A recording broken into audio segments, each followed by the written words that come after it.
টি-20 বিশ্বকাপ 2026 প্রথম সেমিফাইনালে দক্ষিণ আফ্রিকাকে 9 উইকেটে হারিয়ে ফাইনালে নিউজিল্যান্ড। কলকাতার ইডেন গার্ডেনে টসে জিতে প্রথমে ফিল্ডিংয়ের সিদ্ধান্ত নেয় নিউজিল্যান্ড এবং ব্যাটিংয়ে আমন্ত্রণ জানায় দক্ষিণ আফ্রিকাকে। দক্ষিণ আফ্রিকা প্রথমে ব্যাটিং করে নির্দিষ্ট 20 ওভারে 8 উইকেট হারিয়ে 169 রান সংগ্রহ করে।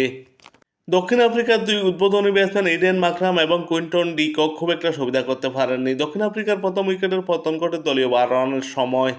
কুইন্টন ডি কক ব্যক্তিগত 10 রান করে প্যাভিলিয়নে ফেরেন। অপর উদ্বোধনী ব্যাটসম্যান ইডেন মাকরামও নিজের নামের প্রতি সুবিধার করতে পারেনি। 20 বল মোকাবেলা করে মাত্র 18 রান করে প্যাভিলিয়নে ফেরেন। একটি ছয় একটি চার ছিল তার 18 রানের ইনিংসে। ওয়ান ডাউনে খেলতে নামা রায়ান ডিকেলটন পুরোপুরি ব্যর্থ। 1 বল মোকাবেলা করে 0 রানে প্যাভিলিয়নে ফেরেন। ডিওয়াল ব্রেভিসের ব্যাট থেকে আসে 34 রান। তিনি মোকাবেলা করেন 27 বল, দুটো ছয় তিনটি চার ছিল তার 34 রানের ইনিংসে। দক্ষিণ আফ্রিকার অন্যতম বড়সার নাম ডেভিড মিলার। তিনিও এই ম্যাচে পুরোপুরি ব্যর্থ হয়েছেন। 6 বল মোকাবেলা করে মাত্র 6 রান করে প্যাভিলিয়নে ফেরেন। ক্রিস্টিয়ান স্টিভ 24 বল মোকাবেলা করে 29 রান করেন। দুটো চার একটি ছয় ছিল তার 29 রানের ইনিংসে। দক্ষিণ আফ্রিকার হয়ে সর্বোচ্চ 55 রান করেন মার্কো জনসন। 30 বল মোকাবেলা করেন তিনি। 5টি ছয় দুটো চার ছিল তার 55 রানের ইনিংসে এবং শেষ পর্যন্ত অপরাজিত ছিলেন মার্কো জনসন। দক্ষিণ আফ্রিকা নির্দিষ্ট 20 ওভারে 8 উইকেট হারিয়ে 169 রান সংগ্রহ করে। দক্ষিণ আফ্রিকার বিপক্ষে এই ম্যাচে দুর্দান্ত বোলিং করেন রাসেন রবীন্দ্র। 4 ওভার বোলিং করে 29 রান দিয়ে 2 উইকেট শিকার করেন। ম্যাট হেনরি 4 ওভার বোলিং করে 34 রান দিয়ে 2 উইকেট শিকার করেন। লোকি ফার্গুসন 4 ওভার বোলিং করে 29 রান দিয়ে 1 উইকেট শিকার করেন। জিমি নিশাম 3 ওভার বোলিং করে 42 রান দিয়ে 1 উইকেট শিকার করেন।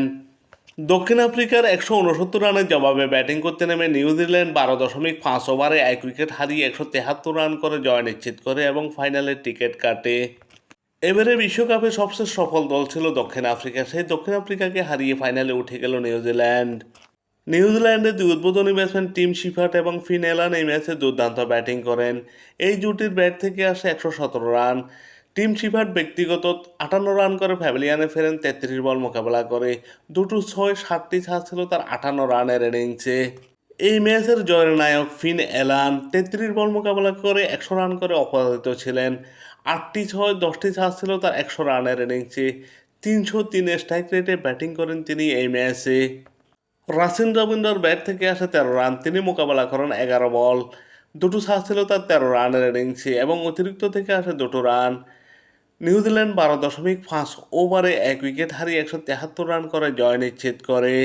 এই ম্যাচে দক্ষিণ আফ্রিকার বোলারদের তুলোধুনো করেছেন ফিন এলান একাই। কোনো বোলারে এই ম্যাচে সুবিধা করতে পারেননি।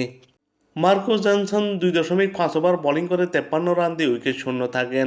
কাগিসো রাবাদা 3 ওভার বোলিং করে 28 রান দিয়ে 1 উইকেট শিকার করেন। লুঙ্গি এঙ্গেদি 2 ওভার বোলিং করে 22 রান দিয়ে উইকেট শূন্য থাকেন।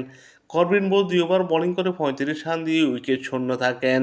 এই ম্যাচে 33 বলে 100 রান করে ম্যান অব দি ম্যাচ নির্বাচিত হন নিউজিল্যান্ডের হার্ড হিটার ব্যাটসম্যান ফিন এলান।